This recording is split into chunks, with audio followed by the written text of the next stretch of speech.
Today's episode is for the overachievers, the overlovers, and the overthinkers. If you've ever cried at 99 or clapped at 60, this one's for you. We're going from Bezos on a yacht to Nigerian men in Tokyo, from why men stay in relationships to who wins more, the kind self or the crazy driven. Let's get into it.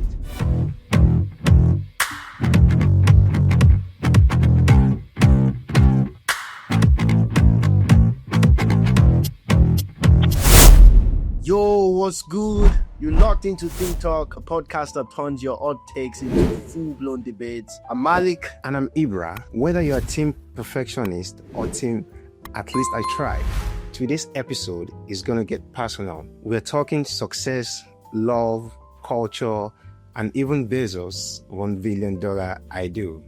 From 70% wins to prenup negotiation on a yacht, it's a chaotic episode in the best way.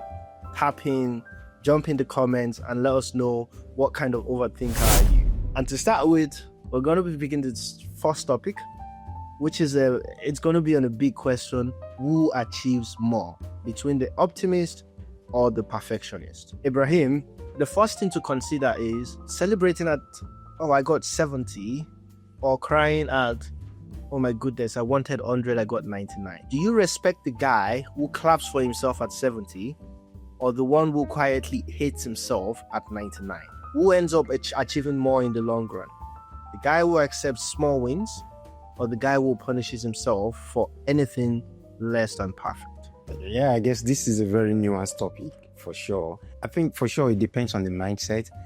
I would definitely mention, I think for me the most important thing is I believe strongly that every one of us, we have different lessons to learn from life.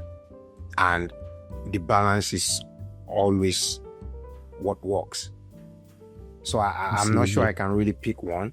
I would say if you know yourself, like I'm like always hard on myself, which might be the tricky part.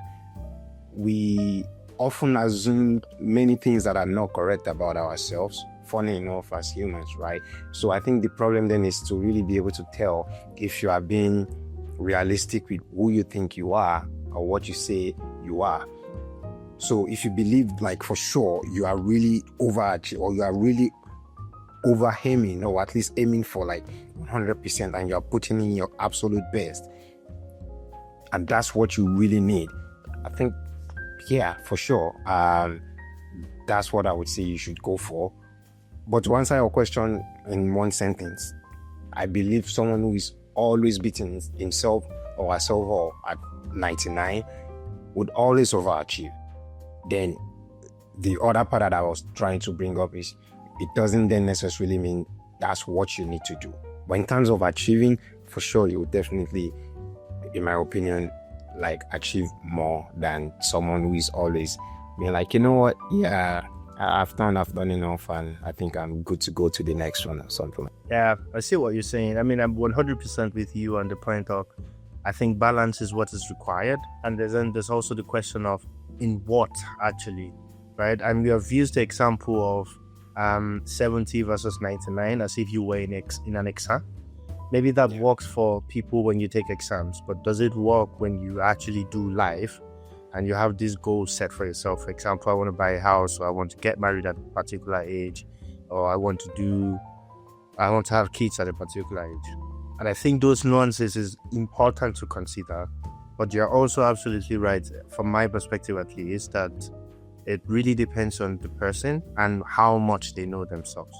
If you feel like you're the type of person that would just let things go and lose track completely, it's probably better for you to try to chase perfection so that you're actually achieving things, as opposed to giving yourself a pat in the back even when you don't achieve the goals that you've set for yourself. And I think this brings us into the next point, because the question is, who ends up achieving more in the long run, right? If you chase perfection in every single aspect of your life all the time, it might work, but will it last long? That's a very important question, right? And it brings us to the next point on, is it motivation or mental drain? Is perfectionism a productivity hack, or a guaranteed burnout plan? Which mindset actually fuels consistency without emotional damage? So between the guy that is patting himself in the back, the optimist, or the perfectionist, which one of them actually fuels consistency without emotional damage? Yeah, I think this is pretty easy, right? I think someone who always pats himself like on the back and be like, yeah, I've done enough. That's a long-term strategy for sure. You are definitely, you're bound to burn out if you always beat yourself up if you even miss one mark out of 100. And yeah, nothing is ever good enough. You could always do better. We try to teach that to kids, right? To children, we try to raise them like that. But for sure, it's not a long-term strategy for life. And yeah, what's the point if you then maybe achieve all these things and you're not even able to enjoy them? Because that's what I think it means, right? I think the line is to make sure your best is actually your best for whatever not even your best. You're in. Yeah, when it comes to maybe getting a job or trying to get into a new field, for example, making sure that your best actually is, good enough would be the word, right? But I wanted to use something like standard.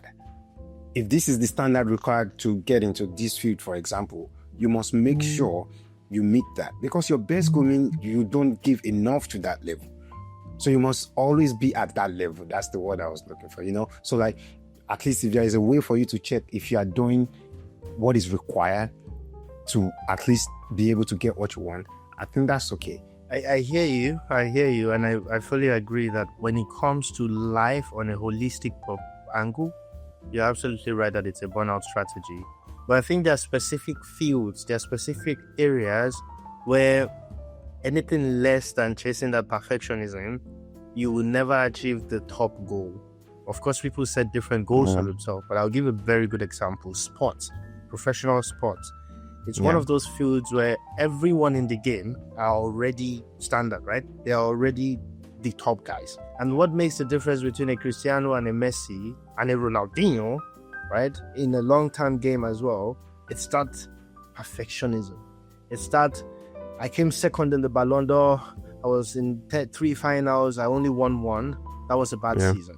We need to do better. And when you look at the sport teams as well, this is the difference between what is Manchester United. I'm sorry, I know. What is Manchester United celebrating today? Oh, we celebrated that we got into the Champions League, right? As opposed to if they only qualified for the Champions League in the past, that was a bad season. Why didn't we win it? Why didn't we win the league? Arsenal was very comfortable celebrating just getting into the Champions League since their invisible season. And ever since then, they still haven't won the league. In a field like that, the long-term strategy will always be to chase perfection, even though you know that the competition in itself will make you impossible to achieve that. And I guess the point is, the balance is you will chase it, but you need to now emotionally regulate with a little bit more effort. So even though you won't celebrate your 70 and you might cry at your 99, but you only cry for the short period of time and look forward to the next attempt. I don't know if this makes sense, because I feel like in that kind of field, the Kobe Bryant, the Michael Jordan, the LeBron James, the one thing that differentiates them from all the other greats, that makes them stand out that much, is that extra 1% of I'm on holiday, but I still won't drink alcohol. I'm on holiday, but I still have to hit LB. I'm on holiday, but I still have to work out because guess what? I need to be in great shape for the next season. And this is what differentiates the Eden Hazard, for example. I don't want to train, I don't want to do anything, and then crazy injury, a great career and a illustrious career end in a terrible way. Yeah. I have a few points to add to everything you said. I think I'll start with, you mentioned that, for sure, all of them are at this level where they've already come this far, right? And that's very important, right? I feel like at the end of the day, we always forget to understand that even getting to that point, and that was what I meant by absolutely understanding the baseline requirement and doing above that, and not just my best. your best could be lower than that, right? So Absolutely. they've already crossed that mark where they are now a professional in their field. And then the next question is, what level do I want to really push this? LeBron is LeBron, Cristiano is Cristiano, but Eden Hazard is still Eden Hazard. Yeah, we might argue that many could have been more, but it then boils down to this personal question of, okay, what do I then really want with this, or do I really want to take it this far? And the answer is, for a lot of people, they don't really want to be the best, like top of top, but in the grand scheme of things, they are all super successful. I forgot the stat, but I don't know the exact stat, but it's like a crazy number where they were talking about how many people didn't even make it to professional football. I think 1 out of 5,000 people, for example. And that's insane already. I agree with you. 100%. I'm on the same page with you on that one. And I guess the point that I was trying to make is not that how do you get into, I think the goal is just different. But then I was just making the point that you can pat yourself in the back and become professional if you have the immense talent. Do you know what I mean? Because it will be easier and all. To take it then to the next level of being the best among the best, I don't think you can do the pat yourself in the back thing to get there. But unless your goal is, I want to be the best among the best. If you just want to be one of the best, then patting yourself in the back is probably the best way to go. Because honestly, I wouldn't now want to. Well, it's a very individual thing, Sha, because I'm thinking now that it's a personalized if I can achieve, if I can achieve participating with the best by patting myself in the back, it's my optimum strategy, right? Because I just want to participate with the best. And if I can achieve it by patting myself in the back, this is the best strategy. There's no point to not enjoy life by just patting myself in the back and getting through it. But some people will not be able to achieve just participating with the best by patting themselves in the back. Right? For them to achieve just that participation, they need to chase perfection within the capabilities that they have. And it's just for them, they are limited for one reason or another, whether it's talent, whether it's they have the limitation of they will never be the best. But to even stay in the best league, they have to be crying at 99. For sure. So my last point to what you said, you mentioned something like, just to comparing patting yourself on the back and just going full momentum and not just, feeling even any sort of emotions for yourself or like relaxing or whatnot, right? Yeah. With football, you were talking about Manchester United, and I want to argue, like, I believe strongly that one of the reasons why Manchester United is where they are today is because we were not patting ourselves, as a Manchester United fan, right, on the back. After Sir Alex Ferguson left, the standard was this high. I believe strongly if we were able to realistically readjust our goals and after the first season, we then realized, this is going to be harder than we thought. I think we might have made something better out of the club right now. But you see Gary Neville, you see all these pundits that are like retired, like Manchester United players, always saying this. No, this is not. Look at where we are today. You push, still trying to hold on to the old, the standard. But then I feel like realistically, if you then understand that this is a transition phase and maybe expect something different, I believe maybe we would have a different outcome. But now we have all these players that can't even be at that level, and it's too much pressure for them, right? So you keep bringing in people, sending out people, bringing in new coaches, sending out. But now, like, I think, when you mention now what we are achieving and what we are celebrating, I think the pressure then it became clear to a point where they felt like, at this point we are terrible. Then everything then came crashing down. That's what I think. I hear you, but I'll make it. But you don't agree with it. No problem. and it's going to bring us into the next point. But I hear you. Now, my counter argument would be that after Sir Alex Ferguson, it was expected that it would be tough. The expectation remained at that very high levels. because the expectation remained at that very high level, I would argue that at that point, even though it was a lot of pressure, Manchester United was still competing. And I can give example. Second in the league, how many times? Europa League final, and so on and so forth. And then Cristiano Ronaldo came in, right? Pressure was still super high. Paul Pogba was still there. Pressure was still super high, and they kept on fighting. The one moment that everyone decided that, okay, let's accept the reality that we are not that guy anymore. What do you see with Manchester United? Fighting relegation battle. So I would even argue that pressure of trying to maintain a standard was the only reason you kept on fighting in Europa and Champions League. Yes, you were not achieving the goal, but the standard that you set, that no one could let you, they put Manchester United on that hook. The reality was you couldn't achieve it, but you kept on pushing. The pressure was heavy, and you would still at least get into Europa, get into Champions League, try to make third in the league, try to make second in the league.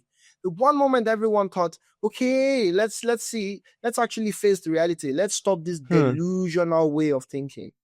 Boom, Manchester United, relegation battle.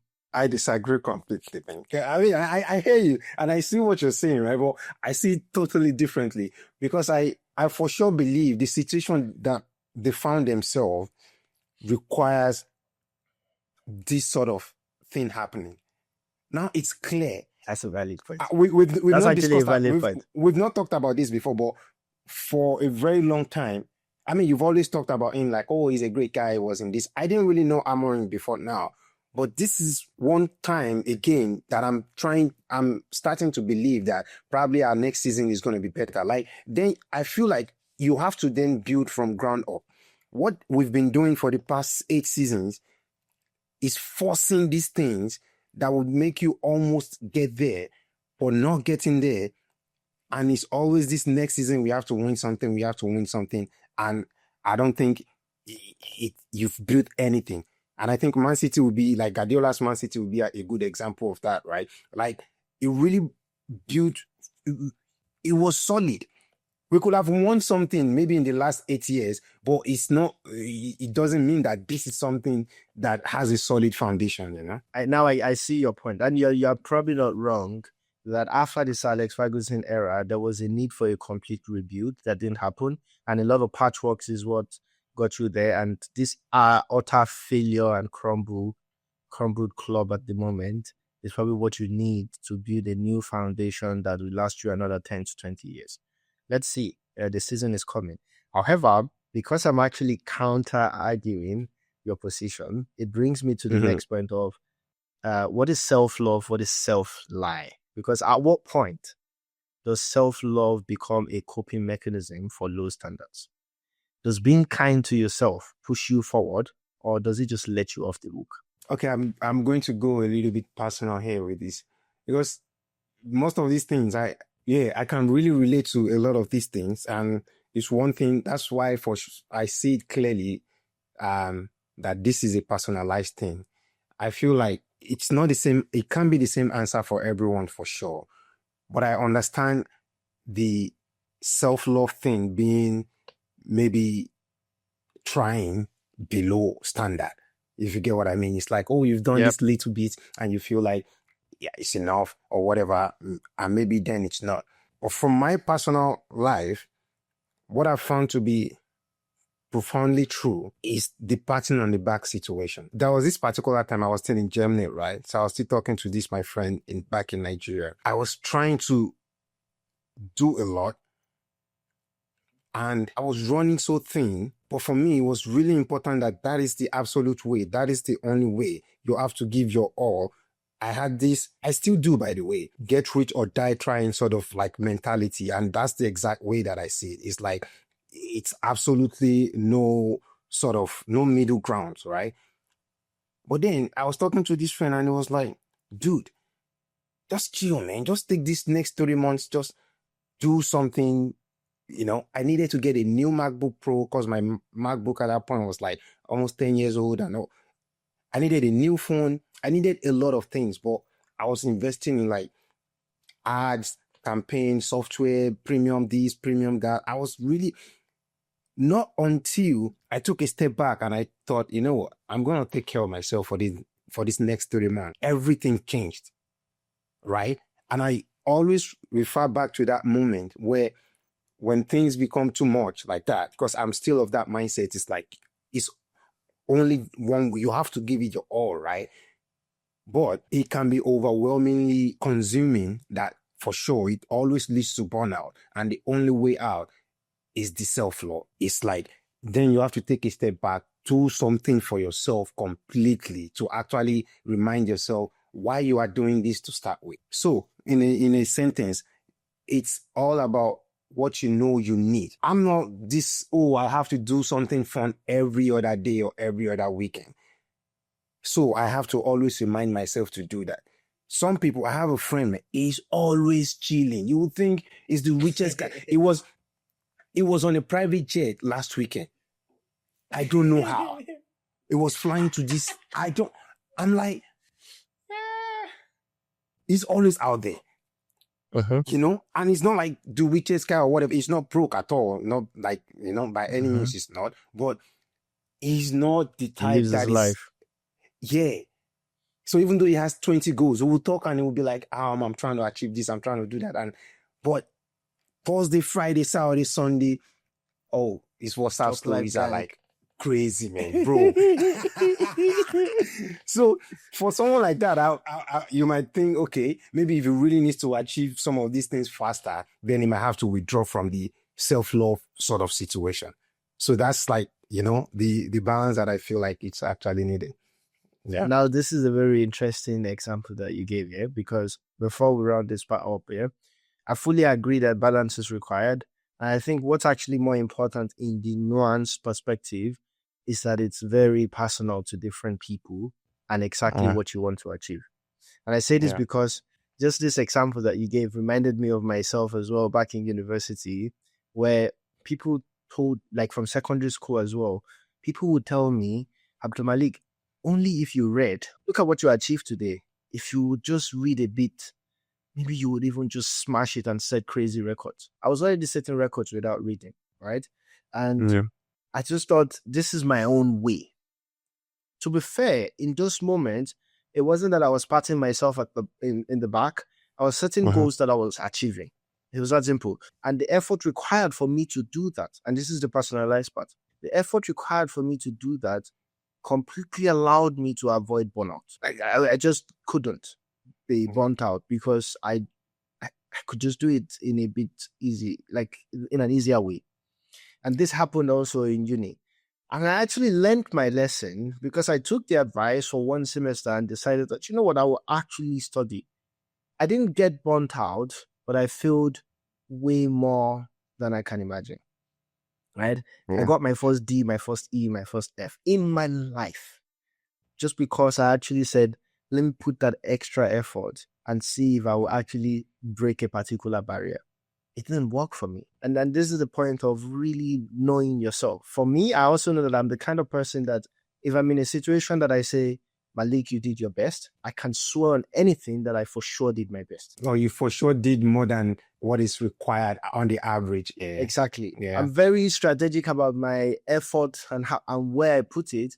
And I know that if I say I put effort into something, I don't doubt that I've done that. But some people need something else to gauge that effort. Some people actually need the results to show that they're actually putting the effort. For me, it has nothing to do with the results. And this is a differentiation. Like the amount of effort that I put in, I can gauge exactly what that means to me without even seeing the result. And this is where the nuance bit is coming in. So I wouldn't even say I pat myself on the back, but I also don't cry when I get 99 if I set my goal at 100. I think I just take the lesson from whatever outcome comes and try again next time if I have to, or move on to the next one. I think maybe that's the key, to always see that whatever the outcome, take the lesson and see what you can change about your what you've done before. And if you don't need to change anything, please keep going. That's it on the very interesting who achieves more, the optimist or the perfectionist. And I think our conclusion, please correct me if I'm wrong, Ibra, is that it's a very personal question For some people, they have to be optimistic to achieve more in the long run. And some people, they have to chase perfectionism, also depending on exactly what they are doing and what they're trying to achieve. I'll add something also to, I feel like this, you can actually attribute, I'm probably wrong about this, but I'm just thinking like, I would say I know a lot of women, okay, I'll reconstruct it. I wanted to tie it to gender in a way that I felt like, I think for women, it's really important. The self-love bit is really important for them to do it. I know a lot of high-achieving women that when you go to their place or you see like their living room or like they have this affirmation thing on the wall on this and that, it's very rare for men. I think men would go for the tough love situation a lot more of the time, and women would choose the balance, the spa day, the my so era, while they are still trying. And I think, that was what I was thinking. Like, I thought I needed to add, like, there is a bit of maybe gender nuance there also that, maybe men need it too. We just go the tough way that we think this is what a because of masculine society guy and all has to that be. stuff. Reminds me of one of these funny videos on TikTok about the men motivation in the gym, right? And the guy, it was something like, if a woman in the gym, it's something You're like, hot, you're kind, you're funny, you're smart, you're You are amazing, the you're effort. incredible, you're sweet, you're caring. and then the guy one is that Your life literally is as valuable as a summer anthem. like, Some yeah. David Goggins shit, man. Exactly, like David Goggins. So I remember it was like I was working out with, and this is a different thing for me. I was at the gym with Nafi a few times actually, and we have the speakers playing music, and I'm choosing music, and then we're alternating who chooses the music. And I go for Fall in Love, the bunch, love song. I don't care. I'm going for love wanting thing. And I'm lifting my weight. Yeah. Nafi is like, Malik, what the hell is this, man? And Nafi is like, I need 50 cents. I'm gonna kill you. Yeah. I'm like, why are you angry, man? Like, just you lift this weight anyways. And I think, it's just individual difference again. Yeah, well, I'm curious. What do you guys think about this? Who achieves more, the optimist or the perfectionist? Drop it in the comment section. Now we go to the next topic. Now, I think we've talked about this many times before. And the overhacking topic is, are men trying harder in relationships than women today? I want to caveat the point that the next two topics that we'll discuss, when we were thinking about it, we were like, this is one of those topics where we need a female guest on the podcast so that we can actually get the female perspective to this. But for now, we're going to start with what we think, and then we will see in the comment section. And hopefully at some point, we'll also then bring women to discuss this topic. Now, Ibra, who is trying to hold it all together? Are men staying in relationships out of love or a deep fear of destroying everything? Are men more committed to fixing things because they feel responsible for keeping it all together? Yeah, 100%. That's absolutely true. I mean, this brings me to this conversation I was having with a lady recently. She just got divorced. She just left her married and everything. And I was just curious. I was like, what happened? Yeah, it's interesting. It's this same old cliche, I wasn't happy. And absolutely, I feel like something has definitely gone wrong in the society. Don't let me use the word wrong.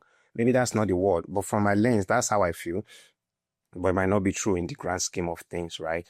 I feel like the society has shifted from a marriage institution being for societal purpose or benefit to individualistic idea of things that we talked about, I think, last episode, right? And if that's the case, it should never work. Would in the next 10, 20 years have maybe 90% divorce rate. I guarantee it. Happiness wasn't part of the deal in marriages before. Yeah. Maybe happiness was part of the deal, but it was also in happiness and sadness in everything. But that's not the... I'm up, bro. I'm sorry. That just sounds so extreme. But go on, sorry. Because it is the absolute truth. And I mean, I think if you tie it back down to maybe the last 100 years, that's when it started to be so. But I I'm convinced the purpose of getting together was mostly for societal benefit and economic benefit, not because you people have to be happy together. If it's happiness, it's very well enough to just be in a relationship and not get married.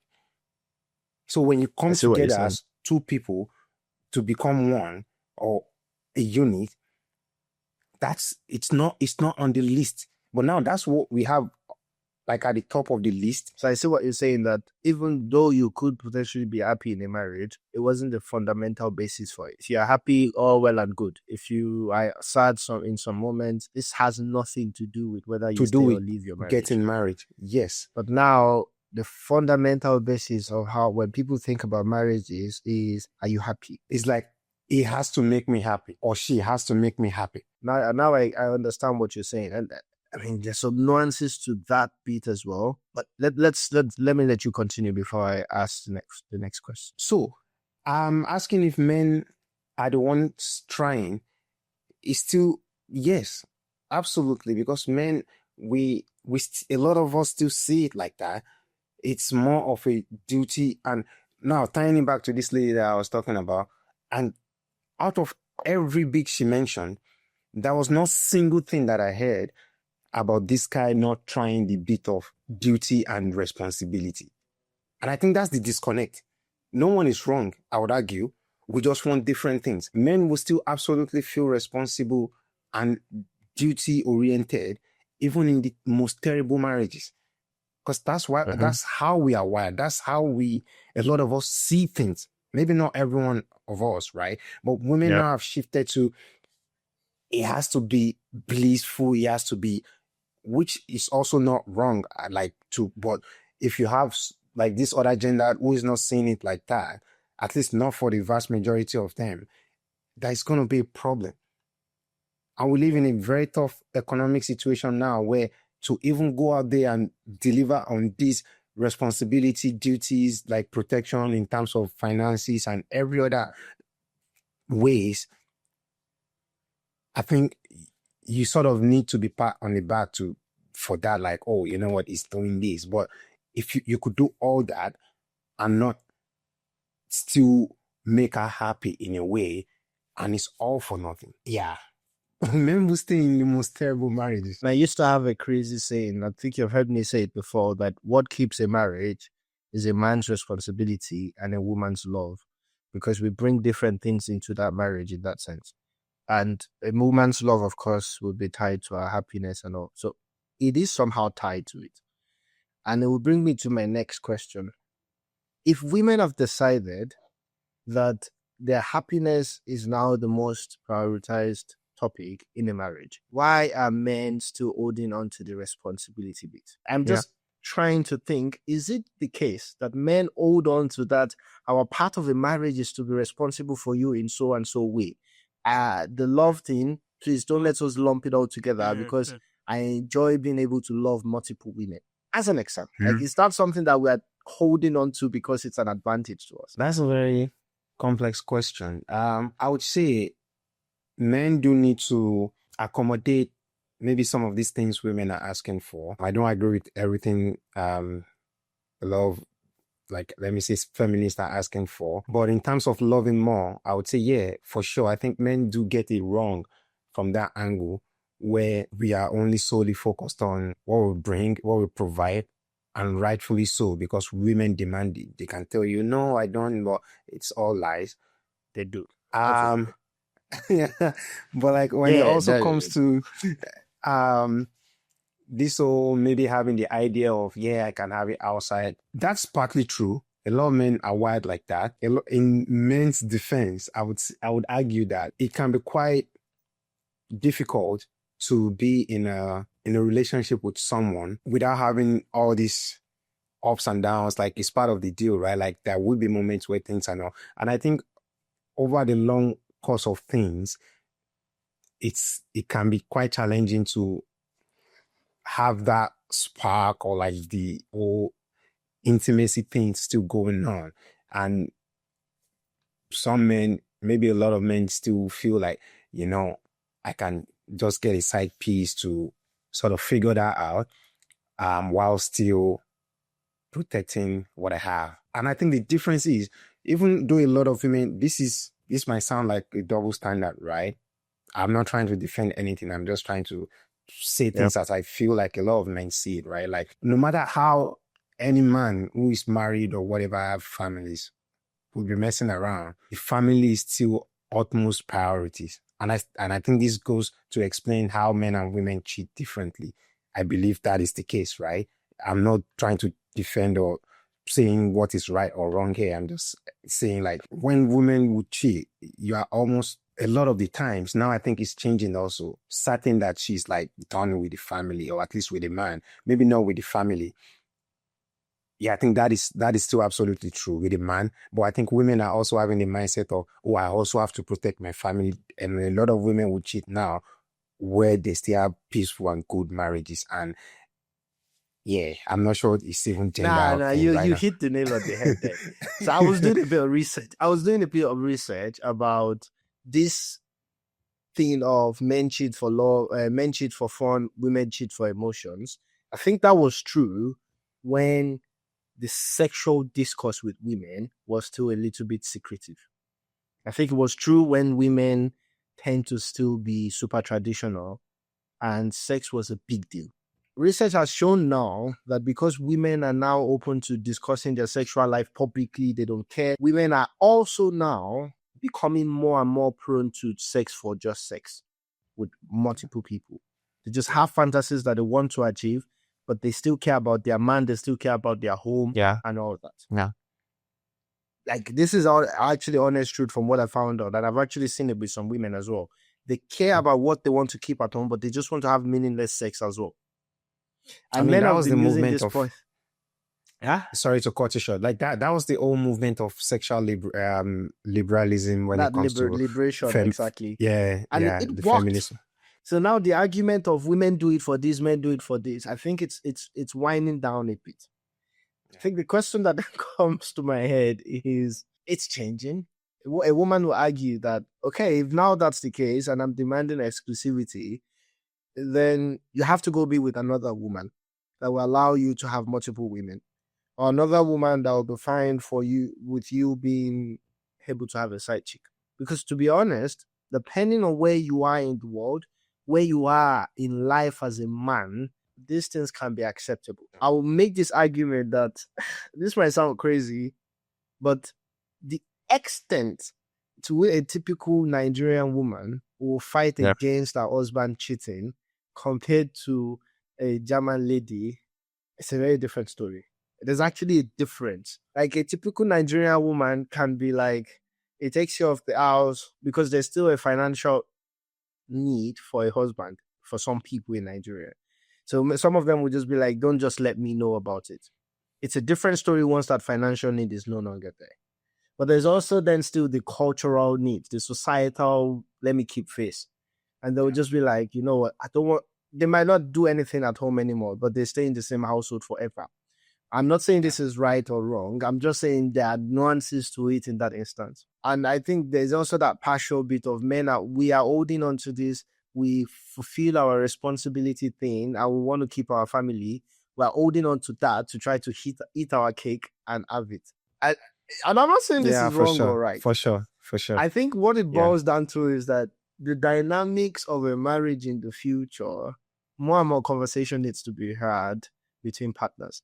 Because, I will say this and it will sound crazy, but I think the marriage of the future might last even longer if both partners can simply just open things up a bit more. And that's becoming more and more common. I wanted to say that. Yeah, that even when you said like it's among Nigerian women, I argue that even in the West, saving face is a big thing now. That okay, I don't want to open some channels. Like, yeah, I had a very funny.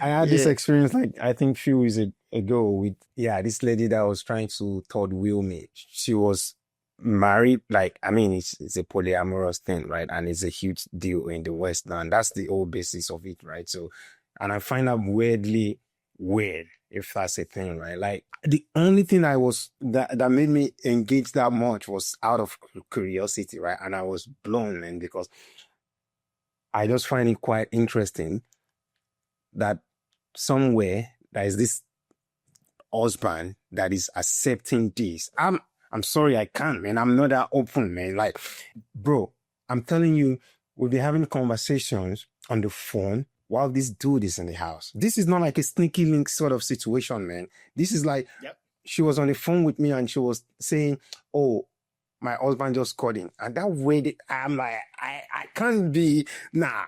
I was just trying to explore things and see how things are going. And I'm like, nah, this is weird as hell, man. Like, I feel like you have to somewhat be pie, at least, to be able to, I'm not saying this is necessarily bad, but I don't think I'm pie. And I'm like, nah, you know what? This has been a nice experience. And I brought that up because, for sure, this is much more common. I think polyamorous is one of the top movement now in terms of how people see relationships. And I think a lot of Gen Z are also really going for it. Exactly. And I think it's some sort of involvement, like it's some sort of evolutionary move for what relationships would look like in the future. But that's interesting. Now, I want to come to a question that is actually, it's relevant for both men and women, but let's answer this from the male perspective first. And then when there's a woman on the pod, we can actually get our answer from the female perspective. And the question is, trying to keep a marriage, trying to stay in the marriage and actually being loyal, considering all those things that we've discussed. Is it a fight between loyalty or escape from the streets? Yeah, is staying about loyalty or a fear of dating apps and soft boys? So is sticking to one person a smart emotional decision or just a defense mechanism against the chaos that is out there? I don't think that's the case for men. I might be wrong, but from my perspective, I think there is this inherent bit of protection and provision that men have. I think that's why we are struggling with it, because for sure, if you would say one thing that I would propose to sort of solve this whole dating or marriage crisis, I would say men should sort of lean towards what women are asking for and everything will be fine. But for sure, we've seen that men are really struggling with it. And I believe there is something wired in our brain that makes it quite difficult. It's not just I think even the women that would advocate the most for, we want other things from men, when they engage men that cannot do the provision and protection thing, they get eked out.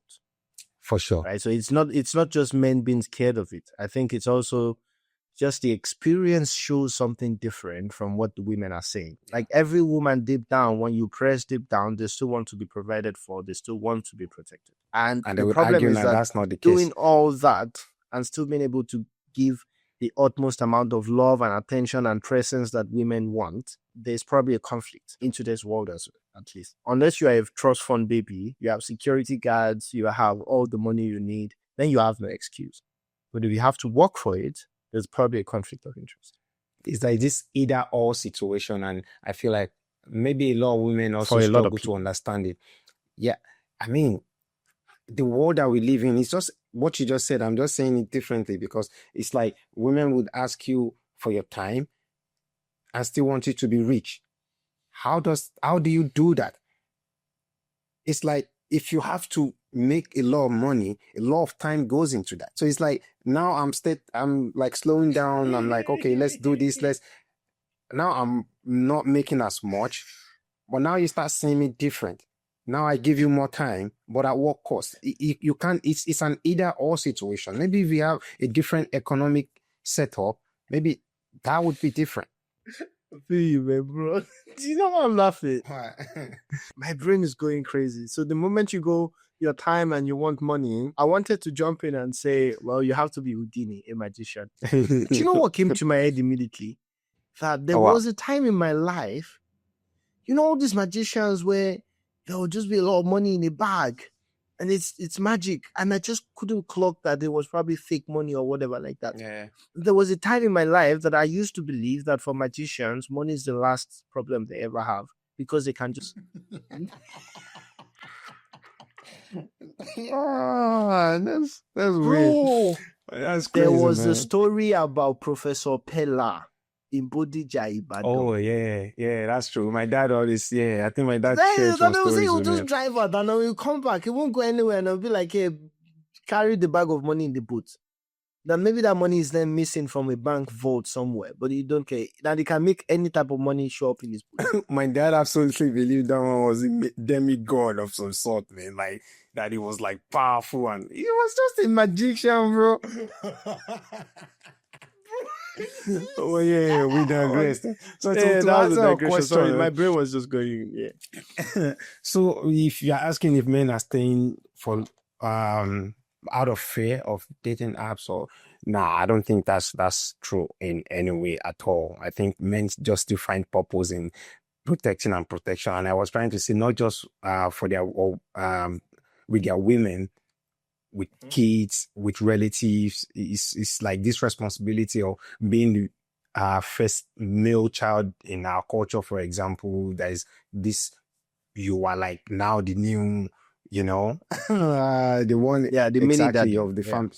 So yeah, I think Man of the house. there is something inherently masculine about it. Yeah, and I had this conversation with a lady recently where she was then saying that she believes that one of the reasons that men tend to want to stay in the marriage is it's out of shame. That when a marriage fails under a man's guidance, it's a failure for them. When the marriage fails for a woman, in fact, you see it on the internet. I just finalized my divorce.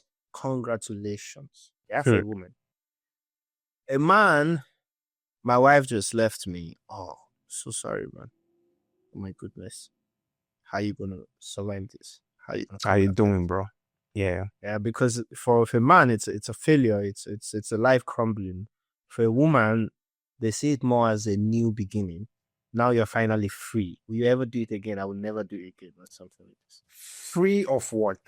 I think that's the most. That's the interesting freedom bit. to experience the new world. The world is different now. And that's what I wanted to mention, right? I feel like this whole free thing is what you mentioned earlier. I think a lot of women, this sexual liberation thing is one of the biggest reasons women leave. I've seen a lot of, it's like this free thing is now, I'm in my soft girl era. And a lot of these people want to be, not necessarily thinking they want to be promiscuous, but they feel like there's this idea of, that's why it's all I can do better. But 1 year down the line, you've been run through. I guarantee it. Like at least maybe 4 or 5 times. Because, bro, Yeah. I If mean, you put yourself I out know there. it is out there, man. Yeah. Yeah, I think this is also the part that women don't understand, right? So for a man, if I put myself out there, I get lucky, I sleep with 2, 3. I mean, as an example, on average, Yeah. when a woman puts themselves out there, they can sleep with 5 guys in 1 day. Yeah. Just put yourself out there. It's a very different story. But I think women understand the world and they see men in a position where men have everything that they would wish to have or hope to have. Yeah. So basically, now that the world is in a better place, I do believe that everyone should be able to decide for themselves how they want to do their thing. Yeah. And the world is actually in a better place for that to happen now. But I Yeah. wouldn't say that then exactly mimicking how something different from you does their own thing is exactly how to go. It's also the problem that we have where Nigeria wants to copy the US. A man wants to copy a woman, or a woman wants to copy a man. There are differences in what makes us what we are, and those those nuances should be put into consideration before we act. So a woman wants to move exactly like a man in town, you will get way more than the amount of that any given man on earth will get. Yeah, and then but then the question is that maybe we are still wrong to actually want to place emphasis on you got many. Maybe we're still wrong. And I say That's the this liberation, way right? just to allow the people to decide for themselves. Yeah. Right? Because as a No, man no. myself, I only brought it up. Sorry to cut you short. I only brought it up because I've seen some women thinking, oh, I'm just gonna leave this unhappy marriage and jump into this amazing one. well, But nah, like you will be run through for sure. I guarantee it. Because it doesn't work like that. yeah, I feel you, mate. I feel you. Yeah. I mean, but then to the question, is sticking to one person a smart emotional decision or a defense? I think it can actually just be both. Because when you now think about it now, imagine having a traditional woman that maybe one thing or the other is not perfect, which is perfectly okay. Marriages are not meant to be pristine, perfect. As a man, you would know better than to just put yourself out there and have to deal with, like, you have a dying breed of women, I think. Yeah. And if that's your preference, you should probably really fight to make things work with that. If that's your preference. If you prefer something else, of course, it's fine. And I think it's the same for women as well. There's actually a dying breed of men as well, because men are also adjusting to the new reality. But there are a few men that still wants to hold on to some traditional responsibilities. So if you have a man like that at least that's not the issue. I think a lot of the other things you can walk through. So Yeah. curious to see on this whole topic about men trying harder in relationships than women today. What do you guys think in the comment section? Drop it in. Moving on to the next topic, which is another topic that we believe would benefit a lot from women's insight. Do men from different cultures treat women differently? I'm going to pick this from different perspective, right? The first one is, what does love look like across borders? From Lagos to Tokyo to Buenos Aires, how do men show love differently around the world? What are the biggest cultural shifts you have noticed in how men treat women from region to region? I definitely believe that, love language is, a lot different culturally. Yeah, I mean, I would argue in Nigeria, for example, it's all about the protection and provision. The provision part is capital letters, right? Like, it's like, that's a huge deal. And I think if you are not from that culture, you struggle to really understand it, because you just assume maybe a lot of the women, they are gold diggers. And it's not entirely true. It's just a cultural thing. It doesn't make it right, but that's one thing for sure that I know is big in Nigeria. And it's the same as you. I mean, you mentioned that, and I'm like, I woke up to that thought exactly this morning. I don't know why it came. Maybe I just was on social media and I'm like, how much Nigeria and the US are so alike. Like, the cultures, everything, like from dating to motivations, why we do things. Like, Nigeria and the US is so much in alignment in times, because it's the same. Your bank alert would determine these sort of things you can pull in. Yeah.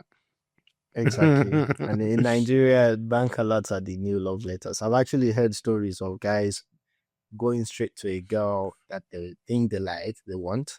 And the first thing is, not let me have your phone number.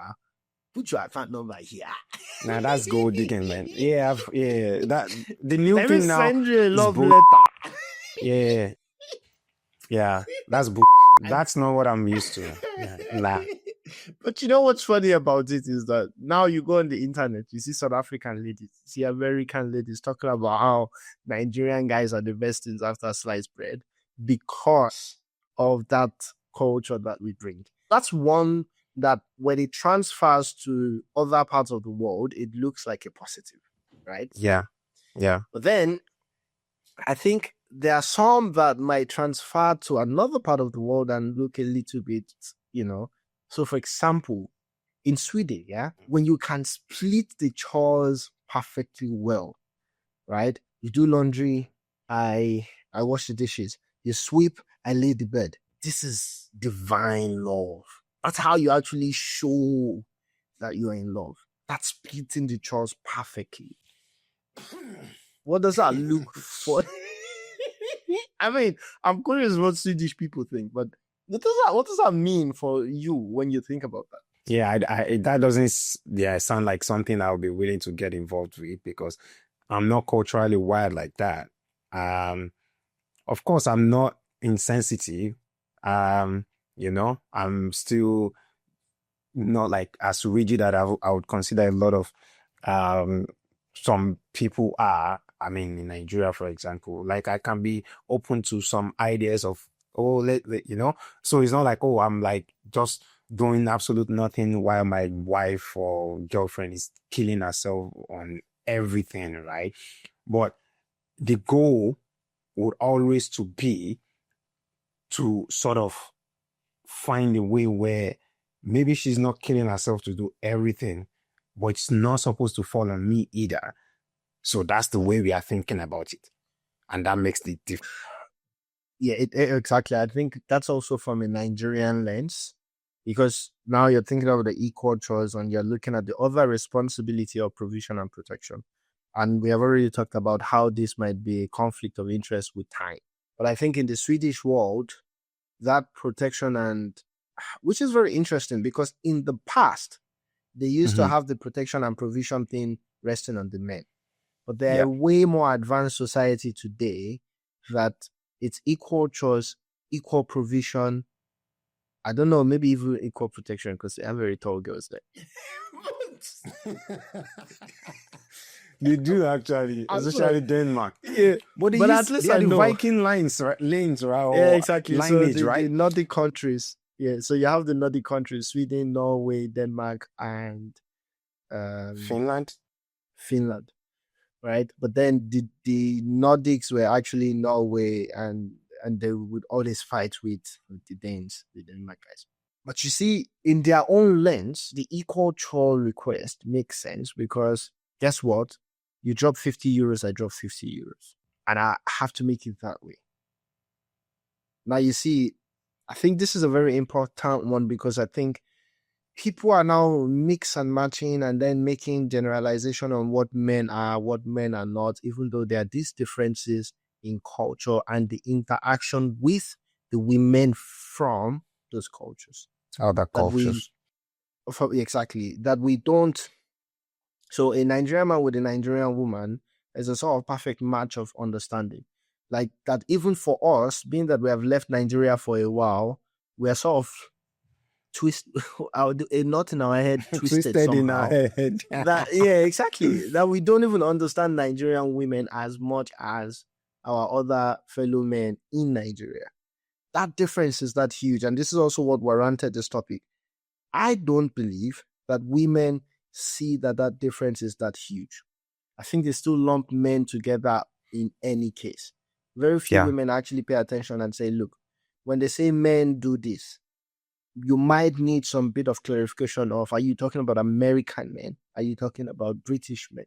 Because this transfer of the definition and implications, it's causing a lot of problems from my perspective. What do you think? Do you see that as well? 100%. The best way I will put this is, you're right. A lot of women don't see it at all. I mean, I've been, a few intercultural relationships.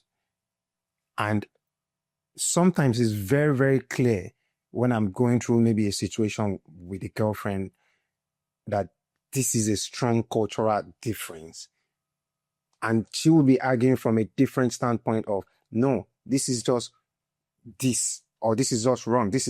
And I'm laid back and looking at the situation like, yeah, it feels wrong to you, because in my head, I'm thinking of any Nigerian girl right now. We are not having this conversation because we are aligned that this is how things are. I think the clarification is really, really needed when having conversations about what men do, what women do, and for sure. And what is expected as well. Because, for example, in Argentina, romance is performance act, right? Poetry at breakfast, dancing by lunch. Imagine expecting that from a German guy. A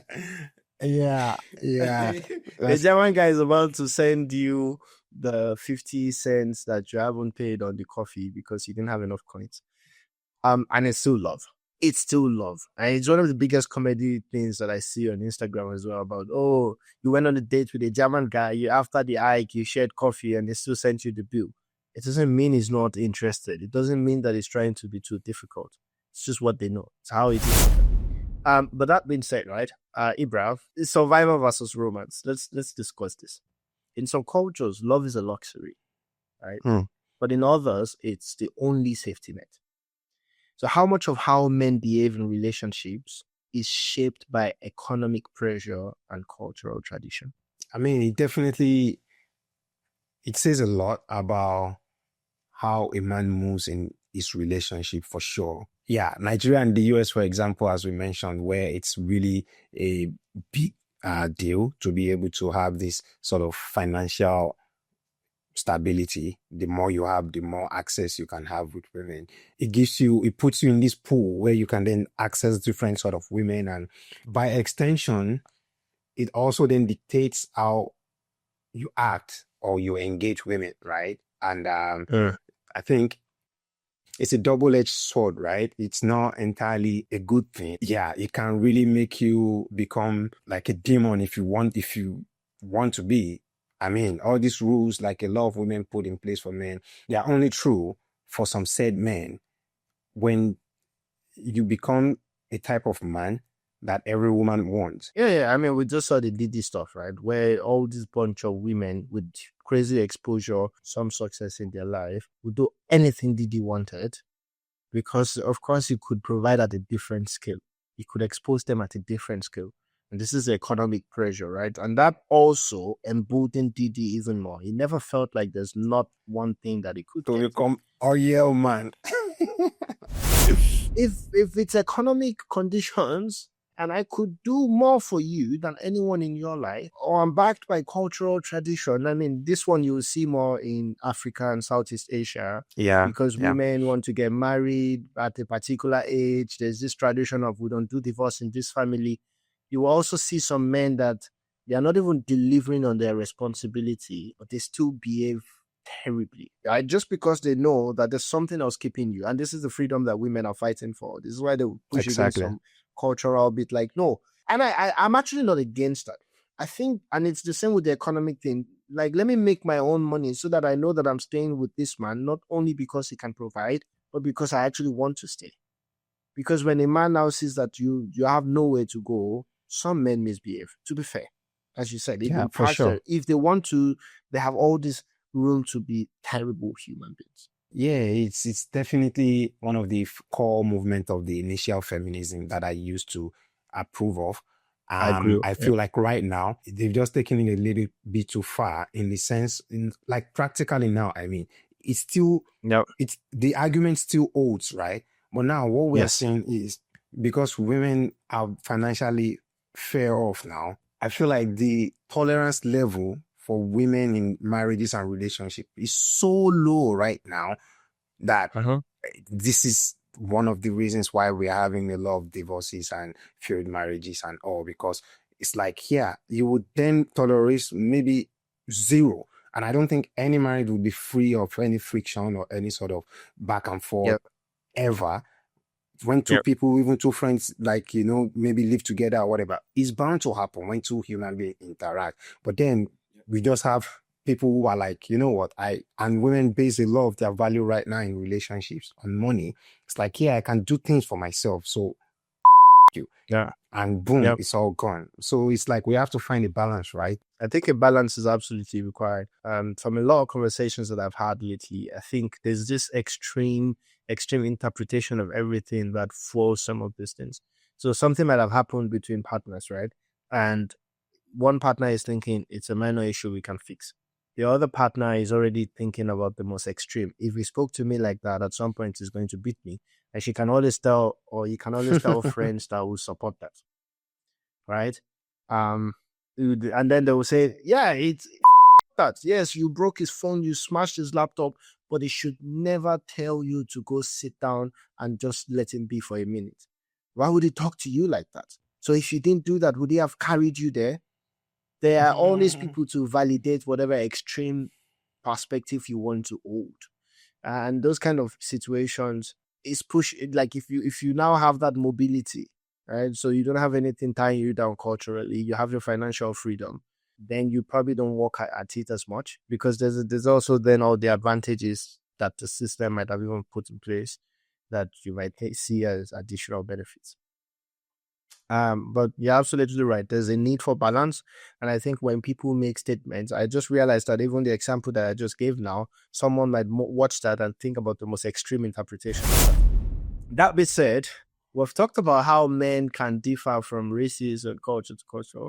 Ibra, I'm wondering now, what surprises you the most, right? What's one thing men in another culture do in relationships that totally surprised you? Which cultural practices around love feel strange? refreshing, or even better than what you are used to? That's a very tough one. It doesn't have to be like a positive, right? It could be something that I Could be consider anything. maybe I don't like or Negative, something. positive, refreshing, better, strange, anything. Oof, I can't think of anything right now to be. Do you have anything? Maybe. I'll start with one. Yeah. The one that surprised me and I found a little bit refreshing is that, for example, in Finland, right, silence is sacred. They don't do too much small talk, but they have these strong feelings for each other in peace and silence. So you can be the guy in Finland that go visit your girlfriend and you're there for days watching movies together. You eat, you just day together. You don't have to. That sounds like be funny. Sounds like you don't I have should to be living in. What country is that? Finland. Finland, yeah. Bro, I should be fucking my shit when we're in Finland, man. That sounds a lot like me, man. Yeah, that's one, right? That's one.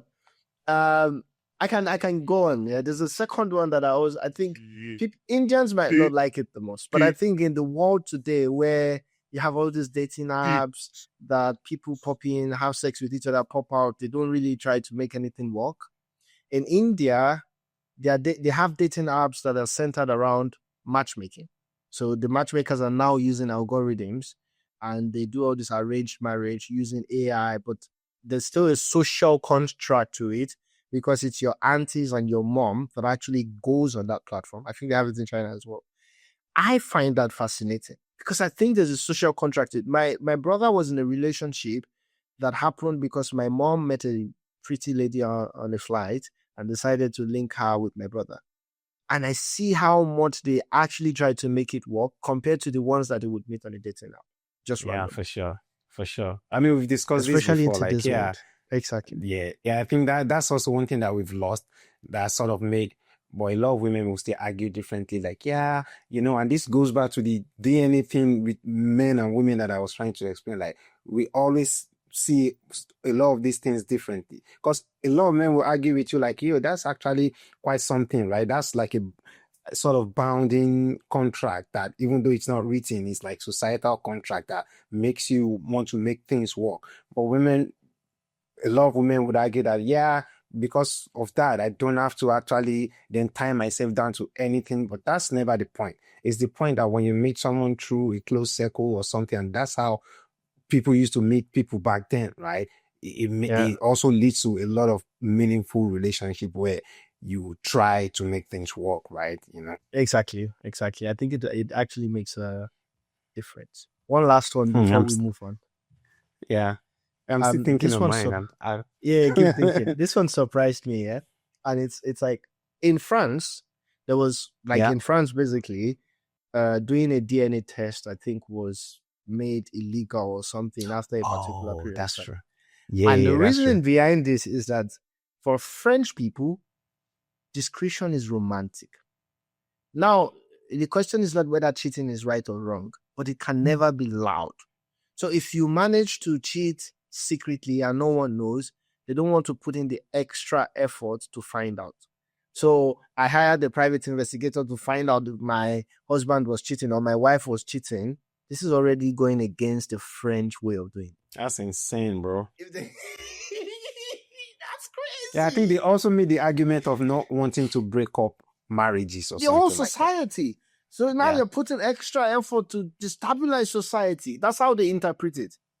They're putting extra effort to destabilize society. Do you know if they're your kids or not? If you can't point to a guy just out of your dream and be certain that guy actually slept with my wife when we had those kids, forget it. They shut the up. She has done her job. It might be wrong that she cheated on her, but she did her job. She did it in a way that you couldn't know. That I found fascinating. Yeah, I found that very interesting. I think one comes to mind now, but I think you might have to be the one to fully explain it because we're talking about it, and I think you better explain it than I can. Is this thing is it China or Japan where there is this social point where on this app that you would have that people would then you get what I'm trying to say? Yeah, it's China. It's one of their dating platform websites on China where basically they. It's similar to the Indian one, but not really. But now it's different because you have ratings, right? and you're going Yeah. to be matched with people with similar ratings. But the people that decide your rating, it's just that everyone that looks at your profile, instead of just swiping right or left, they're also rating you. And the average is what your actual rating is. So this influences who sees you. Because, for example, all the algorithm that you have on Bumble and blah, blah, they do it anyways, but they do it in the background depending on the criteria that they choose, right? But now in China, some of these dating apps are doing it where it's actually the community or the area that you want people to see you. They're the ones that decide if you're good looking or not. And depending on the rating you get, that's the kind of matches that you'll be getting, which I find interesting. And it's very interesting. Yeah, it's very interesting to see how countries like Japan, like in Asia generally, the companies also participate in a lot of defining what social life should look like. And I say this Yeah. because I find this interesting. I watched another video recently where they were talking about the fact that they're not giving birth a lot. And it's not the government that is now creating incentives for people to give birth. Companies are taking matters into their own hands. So I watched this guy, I think it's in South Korea, where he's basically saying, oh, his wife's company is American, I think, and his wife is South Korean. His wife's company basically pays every person that gives birth within that company $100,000 to have a child, right? And they would give you 200,000 if the husband or if the wife, like if the two parents work in the company. So it's really per parent to be able to incentivize people to have children, because two things: they don't want to dilute their culture by going the Western route of opening up the country to immigration. So they want local people to actually give birth to more kids because they know that a few years down the line, they won't have employees to hire anymore. I actually have one final thing, but I'll just briefly mention it because I think it might be part of what we'll still discuss during this episode. What I find interesting in like the West, for example, the men in marriage is the fact that a lot of quite successful people are still getting married. And I find that quite interesting because if I was a millionaire in dollars, I'm just going to live with someone, have kids, and do everything we can do in marriages. But I don't see the reason why I would then put this risk on my head. But yeah, I think that for me, I still don't really understand why. This is a good segue into the next topic. And I'll ask you directly what you're also thinking in this regard. I know you're talking about not seeing the risk, but let's even go into the next topic already. The next topic is about Jeff Bezos' wedding, right? So is it billionaire love or billionaire logic? So I'll give you a quick summary of what has happened. Jeff Bezos, the man who once casually flew to space for fun, just got married to Lauren Sanchez aboard his $500 million yacht in Kourou, Italy. The yacht is so big, it has its own support yacht. The dress, sculpted couture by Grace Ling. The guest list, it's rumored that they got Beyonce, they got Jay-Z, and probably the Illuminati as well. But they have some celebrities there, I think. Yeah. Hey, maybe they just send the invite list to the chaperone of the Illuminati. Like, hey, let's get our people in here. But here's the twist. With $200 billion on the line, why get married at all? Oh, so that was even the next thing. Yeah. I mean, I'm asking you, I just said my piece, right? Because I don't know. I don't know, bro. I just don't get it, man.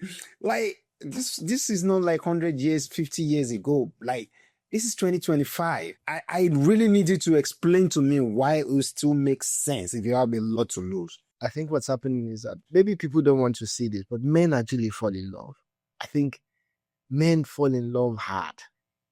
And when that happens, instead of simply saying that this woman is with me anyways, and we're together as partners, they want to go through that marriage route to almost just lock the door a little bit more, to show that, look, I'm fully in, but I also want the comfort of believing that this woman is also fully in.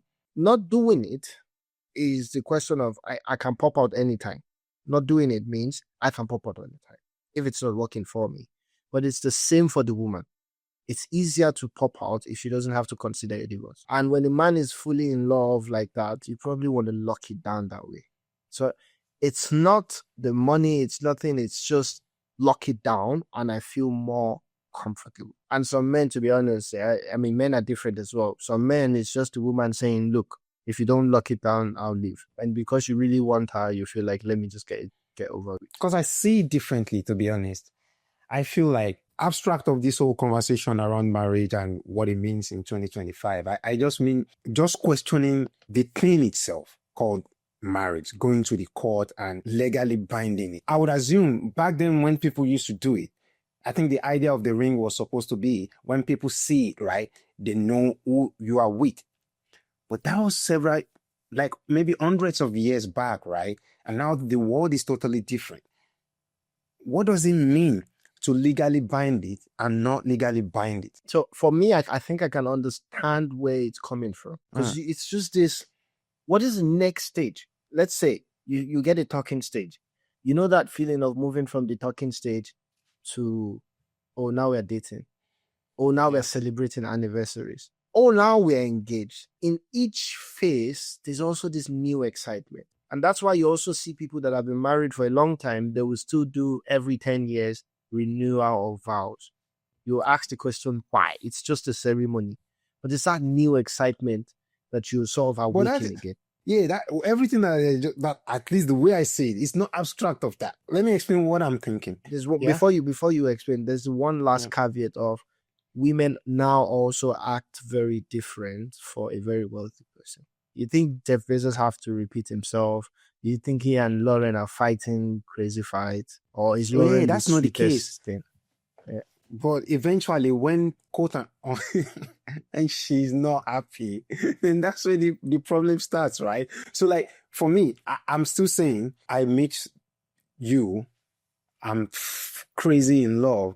I want to spend the rest of my life with you. I'm a Christian. I'm a believer. I take you to church, white dress, suit, friends, family, put a ring on it. We go on our honeymoon from there. We mark that date down, take beautiful pictures, and that's it. Why do we have to involve? Everything still sounds like what Bezos did, right? Just that court bit of legalizing or why do I need to put the government in my business? Or did they just do it? I'm not sure, but I would argue because she took his last name. She's Bezos now. It's on her Instagram profile. Yeah, she changed it, but I don't know if that was illegal because you can change your that last should name be legal. Anyways. Yeah, I mean, you can change your last name anyways. Yeah, you can decide tomorrow that you want to change your last name. Yeah, I get that, but like I just feel like this would be tricky. Yeah, say like then she's abstracting from true marriage, but just independently changing her name. I'm not saying that's what she did, right? But then there's also the second bit of considering that they have lived together for quite a bit, they're exclusive partners that everyone knows. Bezos won't have the final protection if they even break up from that kind of long-term girlfriend-boyfriend relationship, right? Depending on where you are, the law still protects long-term girlfriends. Yeah, I know. Yeah, I know. I feel like now keep that in mind. The question is, Bezos had an initial divorce that cost him $38 billion and he still got married again. Do you think this time around he did this because he's smarter and he has a prenup in place? If I'm to guess, I would say probably not. And that's one of the bit that I was trying to say about the culture shock that I find. I would almost be correct to say that it didn't do that. Yeah, and you're asking all the right questions. You know what's surprising me about this conversation that we're having? I actually don't have an answer. Like, what is actually different now that they put the ring in each other's hand? Does it just become a higher liability, or is that a way of showing love now? Honestly, I'm actually very curious about this. But even for myself, right? I have a feeling that I would do it. Or maybe it's different for me. My tax burden will reduce. But I mean, might reduce. Jokes apart, but I think it will make my partner happy. But why? I'm just questioning why do we? Because it doesn't feel like there is a justification to that. No, we are doing things that we see people before us do. No, but I think the system also concerns itself with whether you're single or married. and they make policies around that. Yeah, for sure. Right. So it's almost just registration of your new status. If the system won't concern itself with it, maybe a lot of people won't do it, and they just do the wedding one. They just do the white wedding. Yeah, that's actually a valid Yeah. point. I think it's Yeah. probably just the system, because the system concerns itself with, we want to know With if you're your married status. or single. Yeah. Yeah. Because I'm thinking about it now. I'm really thinking hard in my head, and that's the only valid thing that I'm saying. Because That what makes even sense. what actually. matters most to the woman is also these beautiful pictures, beautiful wedding that we had. That signature thing, it's a chore, it's a legal chore that you have to do. But I think it's just that change in status notification. Yeah, that makes sense actually. But yeah, this is crazy. And you think that Lauren did not sign a prenup? Now let's do a bit of role play, yeah, Ibra. The situation is simple. You are Jeff and Lauren. We're in the yacht. The wedding is happening upstairs, but we haven't done the you kiss the bride thing, and I haven't signed the prenup. Now this is a conversation between us where you're trying to tell me like I need to sign the prenup. You're trying to let me know what's going on. Are you game? All right, let's do it. Okay. All right. So I'm downstairs in the cabin. You're there with your lawyer. You called me in. The prenup is on the table. You sent it to me before, but I didn't sign it. Yeah. Are we good to go?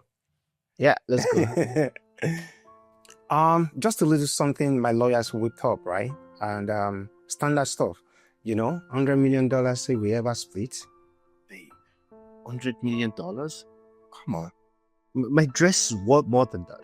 I'm not saying we're going to split, okay? I know it's not going to happen. Because, I'm in love. I want this to go on forever. But, being with you, it's changed my lifestyle. It's all thanks to you. You made everything change for me. But if we ever split, you want your baby to go back to $100 million? Come on. It's maybe a few billions, maybe. You have a lot of those. Oh, yeah, I hear you, Okay. So how about 1% of Amazon stock? How does that sound? 1% for your love, Jeff. You big lover. 1%. Maybe 3%. 3.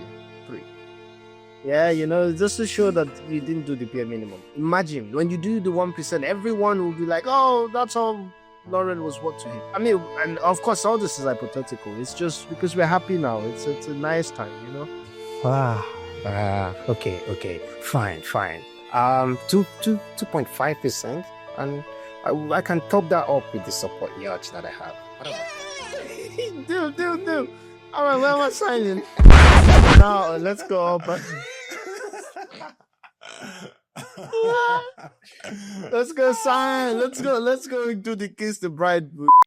Now, this is what's interesting. I was just thinking, like, when I was thinking about this role play just now, I'm thinking, is Lauren really negotiating this?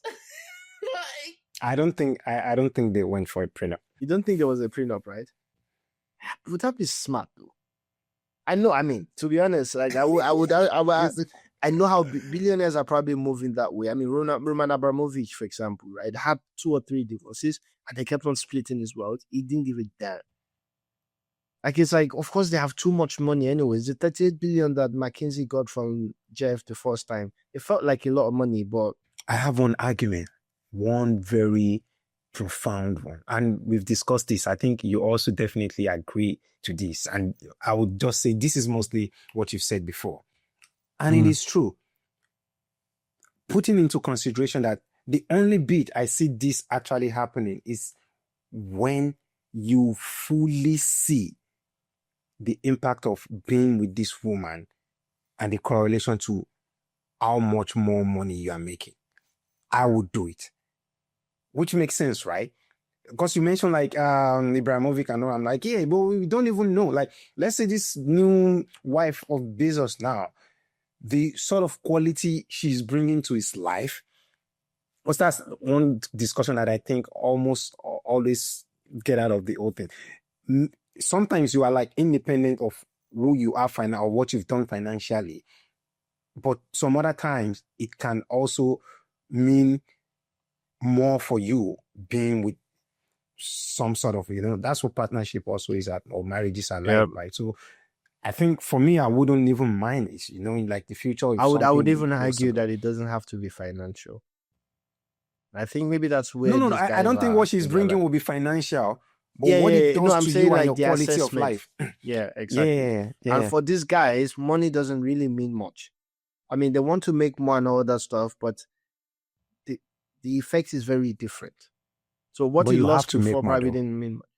Yeah, what he lost before, but I mean, the system is clear now, right? Amazon is a machine working by itself. You have what's the current CEO of Amazon again? I forgot his name. I mean, basically, you have all these top guys running the business. They have a lot of skin in the game as well. Jeff doesn't have to do. It's just it's an engine that is churning out money. Ever it would just be. I see. Like I see your this. point. That's like a medium level reach. Actually, this is wealth, man. Yeah, it doesn't. They don't Its care. quality of life doesn't affect Amazon Exactly. stock, man. Exactly. It doesn't mean anything to him. Right? It's Yeah. like the argument of, oh, Elon just lost the biggest drop in ever from a billionaire. He just lost $40 billion overnight.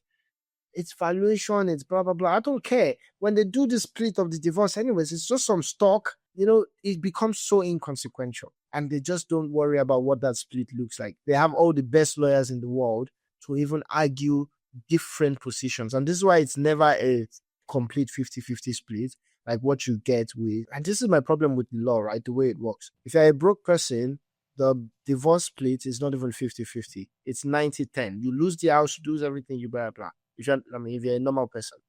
If you're a little bit wealthy, maybe you can manage the 50-50 thing.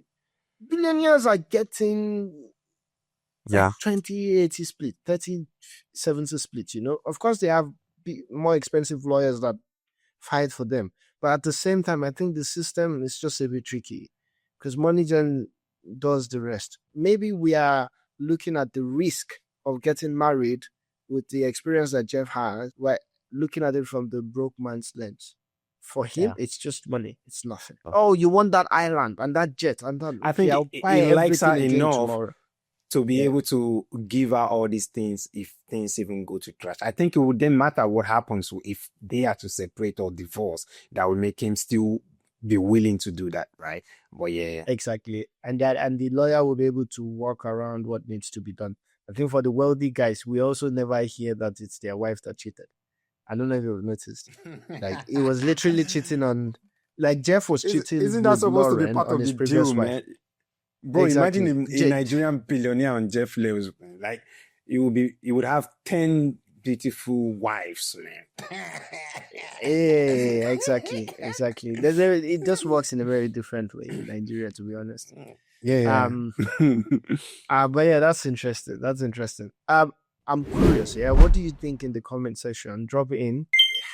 I'm really curious about the question of asked, right? Billionaire love or billionaire logic, right? What actually changes when you get legally married, and why is someone like Jeff or a wealthy guy at that level still getting married again?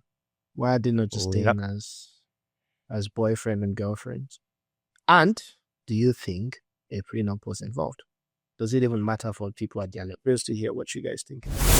Now we're going into the next segment, Ibra. It's the favorite everything segment. We've done this before, and now we'll be doing it for the pop culture. Let's end this with joy, rapid fire pop culture style. So I have a few questions for you. I have 10 questions here. And so the first one is Nollywood or Hollywood? Hollywood for me. Yes. I'll go with Hollywood also. I haven't seen a Nollywood movie in like maybe 3 years now. That's crazy. Actually. Okay. I've seen Nollywood movies. I always Prime Video actually has a lot of them, but I will still go Hollywood for now. It's the story, it's the acting. I think in a lot of Nollywood movies as well, you have these unnecessary scenes that don't add anything to the story, but they're just there just to be there, and it really dilutes a lot of the enjoyment. Yeah. So Netflix or YouTube?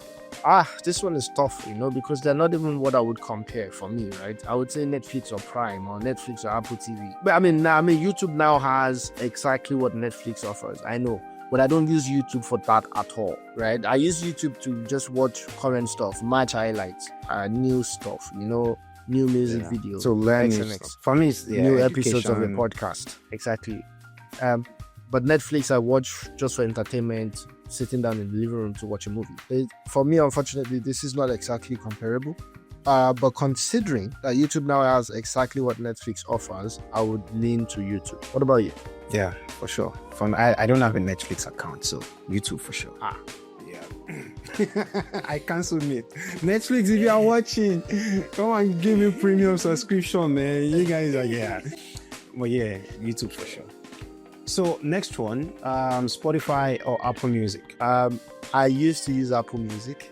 I mean, the only one that I'm subscribed to is Apple Music, but I'll go Spotify because TikTok is on Spotify, I downloaded Spotify as well. And I just realized that Spotify's playlist curation is miles ahead of Apple Music. Apple Music will make For sure. music boring after a while. Like when you listen to music on Apple Music, at some point you get bored. There's nothing new is coming. The dynamism is not there.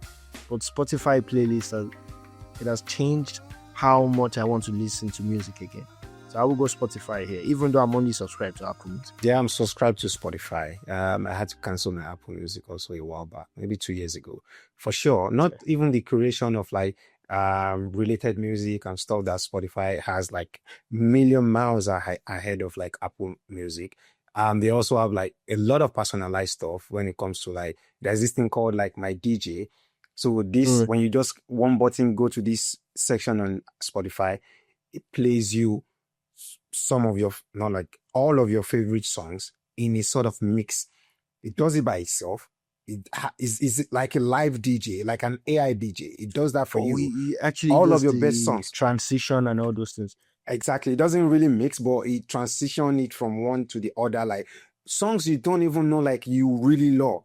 It will just point it out to you like, actually, there was a month I was listening to this song like every day. So like it does it over like a year span. And that's something that is quite nice to have.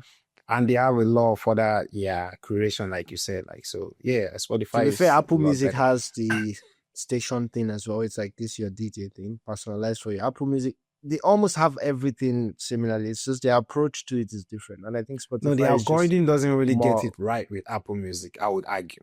But Spotify's, if you feel it, it's just like, you just know like, this is, That's yeah, exactly this what is I'm something. going. Yeah. I think they do. You might have all the same songs in the Spotify and the Apple Music one, but the way they arrange them, which one comes after which, the Apple Music one just seems too simple. Spotify one, it actually feels as if you have someone, and that's the curation thing that I'm talking about. Yeah, that's it. Like let me tell you how this DJ thing works. Oh, welcome live. This is DJ, and this is Malik's split, bro. Yeah, fully AI. Like, so the next one is Ashake. He's talking about, bro. It's like not just a playlist of your songs. Yeah, it's Okay, Apple Music doesn't have this one. Sorry, man. I know what they have now because I need used to have. they have the 2025. your station, Malik station, Exactly, or Ibra exactly. station. But this is like giving you some vibes. So now we are going to a more chilled vibe, and now we are going to higher star with bro. Okay, now I tell need you, to try this one. I mean, now I need to try this one. That's crazy. I need to pay for Spotify. I don't think I can get that with the free one, right? I don't think so. I'll check. No, I'll I check. don't think so. You can, you can. Because with free, you can only play songs, you can't skip, you can't back, but you can with ads and all these things. Yeah. But anyways, the next one, Rema or Ashake. I'll go Rema. It's tough, but I go Rema actually. I'll explain my reason for Rema. I think Rema has shown much more versatility than Ashake. Rema have also tried to be a trailblazer in his own way, and he's talked to those things as well. Ashake is amazing. I love Ashake, but I think when it comes to variability with his sound, it doesn't have as much as Rema. Rema would do everything. For Ashake's sure. sound is kind of sounding similar, and I'm not a big fan of Ashake trying to be so in trying to be international. His branding moved to a very Black American, like tattoos on his face, all those things. I'm not the biggest fan of that. And Rema is doing his branding too, but it still feels African in its brand in itself, and it still works for him as well. So for me, I will go Rema actually, and I think also numbers wise, Rema is bigger. Yeah, I mean, I would argue, globally for sure. Rema is like a global, and everything you said, I totally agree with. My only reason for choosing Ashake Because he's your friend. is it's one question that I asked myself, and I'm like, yeah, it has to be Ashake. I asked myself, who do I listen to more? And I definitely listen to Ashake more. So I think it's just fair to mention Ashake. That's fair. That's absolutely fair. I listen to Rema more, for example. Yeah, because I followed Rema from the car freestyles, and I just listen to him more. Okay, the next one, Cardi B or Nicki Minaj? Cardi B or Nicki Minaj for me, every day, every night, every time. Nicki Minaj. Yeah, Easy for me, it's also actually. pretty easy. Yeah, I don't even they need are to not- explain this one. I think Nicki will find this insulting. I mean, she won't because they do that every time.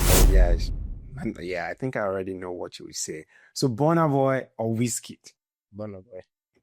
I Burna wanted to say Boy. this would be Burna a Boy. tough one, but maybe that's for me. But for you, I know it's clear. I'm the one leaning Yeah. towards, because I used to be like this Whiskey, core fan, and like, but right now, I would say Burna Boy also.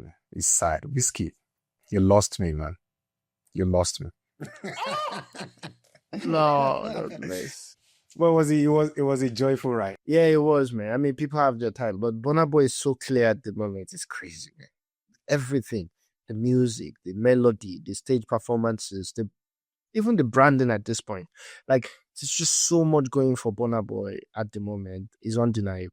I think Burna Boy pressured a lot of Nigerian artists to step up their game. People like Changed the game Ashake, as well. even Rema, Rema, they really looked at him and they feel like, I have to be on this level. I can't do anything less than. Maybe that's another big point to show that Burna Boy also somehow showed the blueprint. And Wizkid is doing his thing, but I don't see the leadership. Yeah, I see. Yeah, I don't see for the culture part of it. Yeah, he's doing it for himself, actually. He's just chilling, he's vibing. But yeah, that's true. Fair as well, but yeah, for sure, Burna Boy. Okay, the next one is Denzel Washington or Idris Elba. I think Oof, for my this is- age, this will be shocking. For my age, I will go Idris.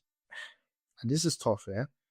But Idris, I've seen a lot of Denzel stuff. I think as an actor, Denzel is, yeah, of course, he has been in all these epic movies. Idris cannot dream of that yet. So as an actor, I would have gone Denzel. But I think as a full entity of creativity, I will go Idris. So I'll just go for Idris because, I mean, Idris is a DJ. Idris is doing all these things that the participation of Idris in the black community in the UK and all He's those a rapper, things, actually. Yeah, he's a yeah, great he's rapper. a rapper, he's a DJ, and he's good at those things, but also he's a community guy that is the knife thing in the UK that is doing with the YouTubers. Like he's doing so many things. Denzel is a great actor, much greater actor than Idris, but I think Denzel does these things almost similar to Wizkid as well. He comes out, releases a movie, goes back in again. You know, it's a very I see that different. mysterious guy. He talks about certain things in the culture, but he tries to keep to himself and keep it in as much as possible, which is a very good reflection of his legendary status. I don't expect him to just be running around the way Idris would, for example. But if I would just say pick one, the one person that you just feel like you enjoy the movie, you enjoy everything they do, you can actually follow their life a little bit, I would go Idris. Mine will be Denzel. I feel like, yeah, I actually see the opposite. I think I watch him a lot. I love all his movies. He's a very great actor, like you've said. I think outside of acting, I think he's one of the few role models that you have in the African American community. And I think he has sort of positioned himself as this guy that you can follow. He gives a lot of advice to a lot of younger black actors, for example. He always try to, I don't think he keeps to himself like that. He's not trying to be as political as, and I think if you're saying a lot of stuff, you would have to be political. But if you don't really talk much, you don't really put yourself in this box where people are demanding stuff from you when things happen. DJ Khaled is a current example of that because he's a loud social media guy. People pin on him because like he hasn't said anything about Palestine and Israel situation. But I think when you are that laid back, you can sort of get away with this whole people trying to turn you to a political activist or something if you don't want to be. But I genuinely feel like, he's a great role model to have in the American movie like industry. Absolutely. I think the choices of movies that he tries to act in as well, they are actually significantly valid. Like the cultural significance is there as well. And I think I agree with you. I think maybe this is how I'll put it. The impact that they have on the community is different. I mean, Idris also gives advice to younger actors and all that stuff. But I think Idris, for example, would also get into the politics, go speak at the parliament about knife crime, rally people to achieve something. Denzel has a lifestyle that Approach to leads by example. Yeah. So it's more like, it's not what I say, watch what I do. Then maybe you have something that you've learned about how to navigate life. Yeah. And he then leaves in that way. He's also vocal about it. I've seen him talking to other, like, I mean, I have like 2 or 3 instances that I... Do you know that those things happen really when either is about to drop a movie or he has dropped one? This is my issue with Denzel. It's not an issue, sorry. My point with Denzel is when he doesn't have work out, it's really just... If that's what he chose to, I feel like... No, that's his choice. He thing, actually right? told... It's not a bad thing. He told Jamie Foxx, actually, when Jamie Foxx interviewed him, it's like, you know how you maintain your mystery, your legend? You That's have an to example. be out there. He told Jamie Foxx directly. No, like, he look, told this you don't guy have to also, Michael B. Jordan. He Like, told called him up Jordan one as day well. and he's like, yo, you are posting a lot on social media. Like, just take it slow, man. Take it slow. Exactly. So this is how Denzel creates his legendary mystery, the legendary status, and works perfectly fine. I think this one, we are going back and forth about it. I don't think I fully agree with you. It could have been Denzel for me as well. It's just when I look at Idris' activity and then I add on to that the rapper, the DJ, I'm just like, okay, you know what, I'll go for it. The next one is Instagram or TikTok. For me, actually, I would choose Instagram today. When TikTok just came out, the algorithm was superb. Now it's really boring to me. I won't even lie. I've always been on Instagram fan. Next one is reality TV or documentary. Documentary. Reality TV. Yeah. It's never reality, right? It's always this bullshit acting.